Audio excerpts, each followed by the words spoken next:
Thank you for joining this video on Introduction to the Financial Services Industry. We're going to talk today about market participants. Again, I want to give you a disclaimer that this is just a high-level material, and that there'll be no coverage of financial advice. We're not going to offer any advice on your personal investing here.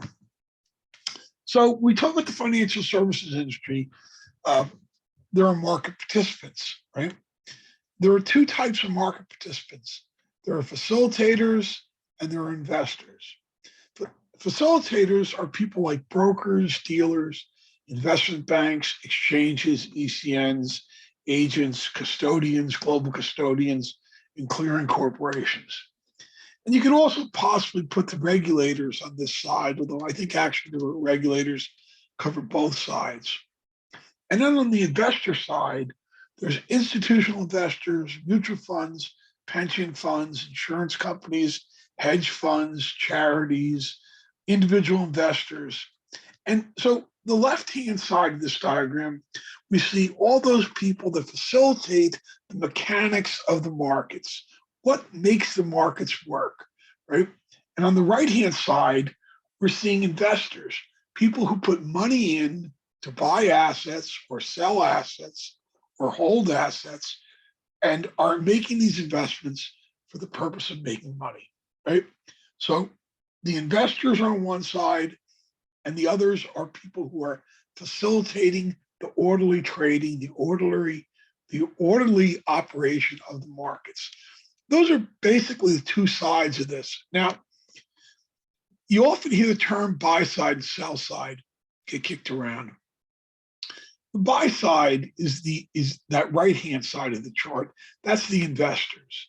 That's the pieces that are institutional investors, hedge funds, private equity firms, life insurance companies, trusts, pension funds. That's the investor side. So when we use the term buy side, we're not talking about people who buy securities, and the sell side is the people who sell securities. The term buy side is the investor side. And the sell side, that's really the brokers. That's that market infrastructure, the other side of the previous slide, right? Those pieces that promote analysis of securities and handle the brokerage and all the broker side. So the term buy side and sell side refers to those two pieces. Now, fund managers, mutual funds, hedge funds, those are all the buy side, right? Now, I have a separate slide, a separate presentation, a video that's going to talk specifically about mutual funds and hedge funds. But just so you know, for this particular side, they're participants as investors in the markets. Now, the other side is the brokers, right? Now, brokers get a little bit of a bad rap because if you're an investor and you make the investment through your broker and your investments lose money, your broker's still getting paid on the per transaction basis, right? That's not to say that brokers don't have a vested interest in seeing the market do well or seeing their clients perform, because they do. But brokers get a little bit of a bad rap over the years. The broker is an individual firm that acts as an intermediary between an investor and the securities exchange. Now, obviously, when we talk later, you're going to see we're going to mention the exchanges as participants in the markets, and in order to interact with the exchange, you have to be a member.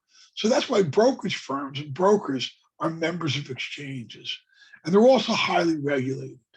FINRA, we have organizations, self-regulating organizations that regulate the brokers. So the brokers are a participant in the markets, and they act as the intermediaries, and they are highly regulated. They can also do cross-sell and some other things here. And we have a separate presentation. We'll talk about brokers. Also make you aware there are different types of brokers. broker dealers, agency brokers, introducing brokers, executing brokers, clearing brokers, and prime brokers. So just to let you know, the term broker is a pretty big term. There's lots of different types of brokers. Other participants are the exchanges. And the exchanges are here to promote the orderly transaction of the orderly processing of the transactions. They're there to create a marketplace. So in the old days, the exchanges were a physical location that people came to get together and trade as a market. Now today, a lot of exchanges are completely electronic. There is no physical place. I mean, even the floor of the New York Stock Exchange, you'll see a lot of the New York Stock Exchange stuff is done electronically. There isn't the days when the floor of the exchange would be hundreds of guys on the telephone back to their main office, screaming and yelling and throwing tickets at each other. Those days are long gone. Most of it is electronic today. But the job of the exchange, the first, which is to provide a marketplace for the orderly trading of instruments, that stays the same. And today there's lots of different exchanges around the world. I think you'll see that I give the example of the New York Stock Exchange, which is part of Euronext, the NASDAQ, which is completely electronic, the DAX in Germany, the London Stock Exchange, the Bombay Exchange, the Toronto Stock Exchange. In addition to this, there are other exchanges that are not stock exchanges. There's the New York Mercantile Exchange, there's the New York Futures Exchange, there's the Commodity Exchange, the Coffee, Sugar, and Cocoa Exchange, the Chicago Mercantile Exchange, the Kansas City Board of Trade. There's lots of different exchanges that provide marketplaces for trading and transacting financial instruments and securities. And the purpose of the exchanges, like I said, is to not only just provide a market, but to provide an orderly market that can be regulated, and that is participants with the participants are members. Now, the other participant to the securities industry, the custodians, the custodian banks, and and global custodians, and what their function is for the operation of this market is brokers, don't have if you go to Merrill Lynch or you go to Toronto Dominion, they don't have a vault in their basement with guards on it. They keep the securities in there, right? The job of the custodian is to be the custodian for the safekeeping of securities and cash. So if you have an account at Merrill Lynch and you've got $1,000 in it, Merrill Lynch has an account, an omnibus account. Merrill Lynch will have an account at a custodian, and your $1,000 is actually in that account at the custodian. And if you have 1,000 shares of stock in IBM or Apple, at the custodian bank, there's an account, and your 1,000 shares or whatever you have of Apple or IBM or whatever stock is there. Now, at the custodian doesn't know you as a customer. The custodian knows Merrill Lynch or Toronto Dominion or Fidelity or Charles Schwab. They know the broker as their customer. So everything will be commingled. But it's the job of the broker to manage you as a customer and your accounts. But the assets that you hold in your account are safe kept at the custodian bank. That's the role of the custodian bank. Then there's the depositories. This gets into what we're going to talk about later about security settling and clearing. But basically, depository corporations are used to deposit storage for security purposes of securities as part of the settlement process, right? So securities get deposited in the depository as part of the process of securing and settling and clearing transactions. And this will become clear in another presentation that I'm going to go through that talks specifically about the role of the depositories and the clearing corporations. But the depositories are a participant in the market, as are the clearing corporations. Now, in the U.S., it happens to be we have the DTCC, which is both a depository as the DTC and a clearing corporation as the NSCC, National Securities Clearing Corporation. But the role of the clearing corporation is, again, to help facilitate that orderly transaction settlement of securities transactions, all of the confirmation settlement and delivery instructions. And again, this will be handled in a separate presentation. And there's a number of clearing corporations around the world, just as some examples.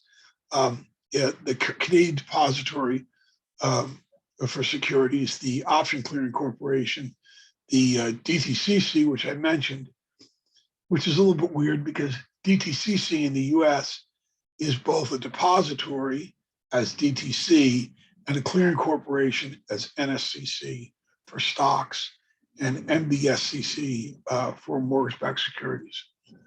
But that's the clearing corporation. So again, market participants, we've got the facilitators, the sell side, and we've got the buy side, the investors. We're the sell side of the brokers, the investment banks, the exchanges, the electronic communicating networks, which I'll deal with on a separate presentation, agents, custodians, global custodians. Again, I decided for this slide, I moved the regulators to the middle because the regulators I see as covering both the facilitators on the sell side and the investors on the buy side. So those are the participants to the market. Those who facilitate the market, operate the market, are the functional mechanics for processing securities transactions and supporting investors. And then there's the investor side, the actual side that is investing money for the purpose of getting a return. And then the regulators, which is the referee that overwatches the whole process to make sure that it's a fair game, that it isn't being there's no inappropriate conduct and behavior. Because in order for the markets to operate, there has to be some trust that all the participants are operating with the same set of rules and are being appropriately regulated. So thank you. That's a quick introduction to the market participants. Again, I'm Paul Judge. Here, the following is my email and my LinkedIn connection. Please contact me if you have any questions, and I'll do my best to answer them. Thank you, and we'll go on to the next presentation.